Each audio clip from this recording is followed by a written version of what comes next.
Espíritos que não aceitam o socorro espiritual. O que pode acontecer após a desencarnação?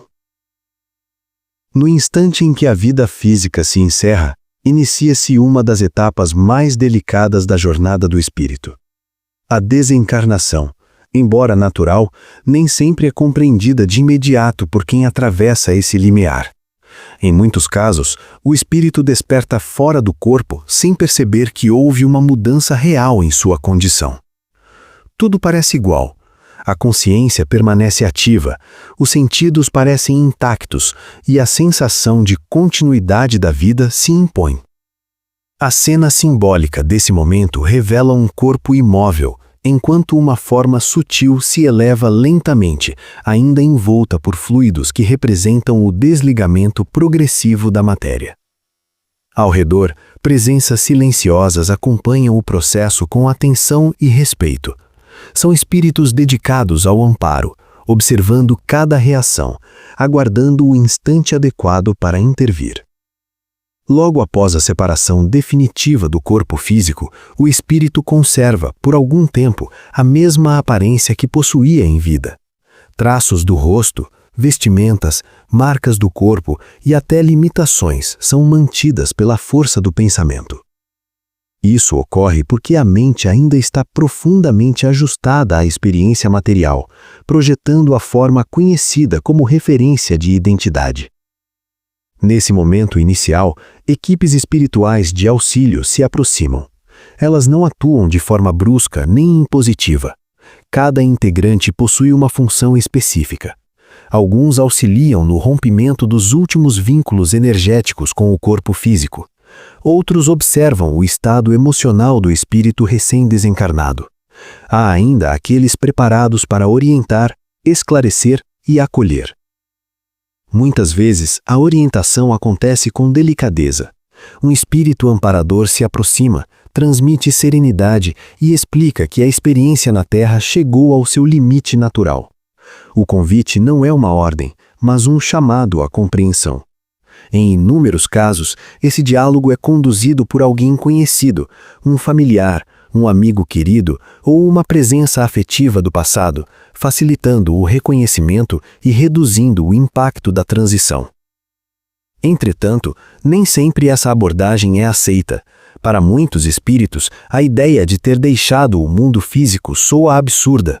Eles se sentem vivos, conscientes, ativos, tocam o próprio corpo, observam o ambiente, percebem-se íntegros. Diante disso, qualquer explicação sobre desencarnação parece incoerente, quase ofensiva. Surge a recusa, o espanto, a negação. Esse estado é ainda mais comum quando a desencarnação acontece de forma repentina, sem tempo para reflexão. Nessas situações, o espírito simplesmente segue adiante, como se nada tivesse ocorrido. Decide retornar para casa, continuar a rotina, procurar pessoas conhecidas. Caminha pelas ruas, observa o movimento, mas carrega uma sensação estranha de deslocamento, como se o mundo estivesse ligeiramente fora de sintonia. A doutrina espírita descreve esse período como um estado de perturbação. A consciência ainda não assimilou a nova realidade e a mente permanece confusa, semelhante a alguém que desperta de um sono profundo. A duração desse estado varia muito, depende do grau de apego à matéria, do entendimento espiritual, das emoções cultivadas ao longo da vida e das circunstâncias da própria desencarnação. Ao retornar ao lar, o espírito encontra familiares mergulhados em tristeza e silêncio. Tenta se comunicar, chamar a atenção, confortar, mas não obtém resposta. A ausência de interação aprofunda a angústia. Em alguns casos, presencia o próprio velório, o que intensifica ainda mais a confusão e o sofrimento emocional. Apesar dessa aparente solidão, o espírito jamais está abandonado. Mesmo quando vaga sem compreender o que aconteceu, mentores espirituais permanecem próximos. Eles respeitam o livre-arbítrio e o tempo de assimilação de cada um. Não forçam a aceitação, mas aguardam um momento em que a mente se torna mais receptiva. Esse instante costuma surgir quando o espírito começa a refletir. A repetição de experiências frustradas, a falta de comunicação e a sensação de não pertencimento despertam questionamentos. É nesse ponto que o auxílio se intensifica. Um orientador se aproxima com mais clareza, explicando que houve uma mudança de plano, que os laços com a matéria foram encerrados e que existe um novo caminho preparado para acolhê-lo. Gradualmente, a compreensão se estabelece. O medo cede espaço à confiança. A resistência diminui. O espírito passa a perceber diferenças sutis em suas sensações, entendendo que algo realmente mudou. Ao aceitar o auxílio, permite-se ser conduzido a regiões de recuperação e aprendizado no plano espiritual. Esses locais, conhecidos como colônias espirituais, são espaços organizados de assistência, trabalho e reequilíbrio. Embora apresentem beleza, ordem e harmonia, ainda se encontram em faixas próximas à realidade terrestre. Por isso, contam com estruturas de proteção, não por punição, mas por cuidado. São ambientes destinados à reeducação espiritual gradual, respeitando o estágio evolutivo de cada espírito. Há espíritos que permanecem longos períodos nesse estado de transição, repetindo hábitos, horários e comportamentos da vida material. Alguns acreditam que ainda precisam trabalhar, outros procuram antigos compromissos, enquanto muitos se fixam em lembranças intensas, revivendo emoções sem perceber que o tempo já não obedece às mesmas regras. Essa fixação mental cria cenários subjetivos, nos quais o espírito se sente preso a uma realidade que já não existe da mesma forma. Nessas circunstâncias, o socorro espiritual atua de maneira ainda mais cuidadosa. Não há imposição, nem julgamento. O auxílio é oferecido conforme a abertura interior do espírito. Pequenos estímulos são utilizados, mudanças sutis no ambiente, encontros programados, inspirações mentais e, sobretudo, a presença constante de vibrações de amparo. Tudo acontece de forma progressiva, respeitando o ritmo individual.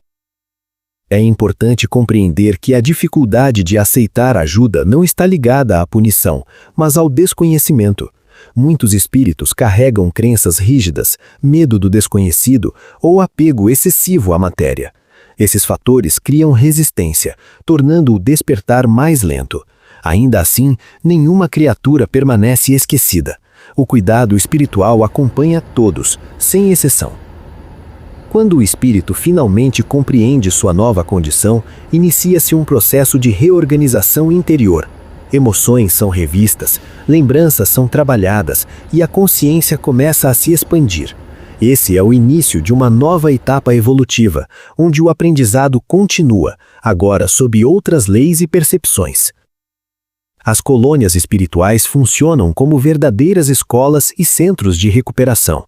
Nelas, o espírito recebe orientação, participa de atividades educativas e aprende a lidar com suas próprias emoções.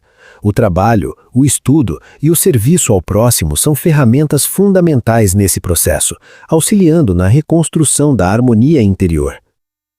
Mesmo aqueles que resistem por mais tempo acabam inevitavelmente encontrando o auxílio necessário.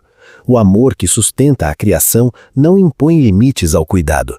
Ele aguarda, respeita e acolhe, oferecendo sempre novas oportunidades de compreensão e crescimento.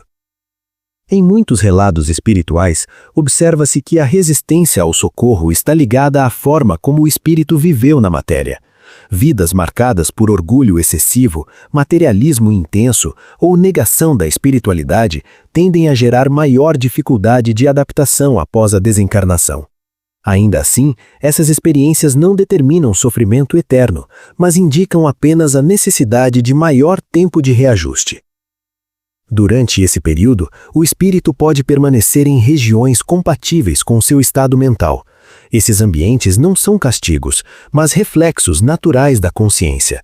À medida que o pensamento se eleva, o ambiente também se transforma. Por isso, a mudança começa sempre de dentro para fora. O amparo espiritual atua como um farol constante, iluminando caminhos possíveis. Mesmo quando não é aceito de imediato, ele permanece presente, aguardando o momento certo de ser reconhecido. A paciência é uma das maiores expressões desse cuidado invisível. Com o passar do tempo, a memória espiritual se amplia. O espírito começa a recordar ensinamentos, valores e experiências que haviam ficado adormecidos. Essa lembrança gradual favorece a aceitação da nova realidade e fortalece a confiança no processo da vida. Assim, compreender a desencarnação como continuidade e não como ruptura definitiva é essencial para diminuir o medo e a resistência. O socorro espiritual não força, não invade e não pune. Ele orienta, protege e espera, certo de que todo ser, no momento adequado, escolherá seguir adiante. A jornada espiritual é individual e intransferível. Cada consciência desperta no seu próprio tempo, conforme a maturidade adquirida ao longo das experiências vividas. Não existe pressa no universo espiritual, apenas aprendizado contínuo. Por isso, o auxílio respeita profundamente o estágio de cada espírito.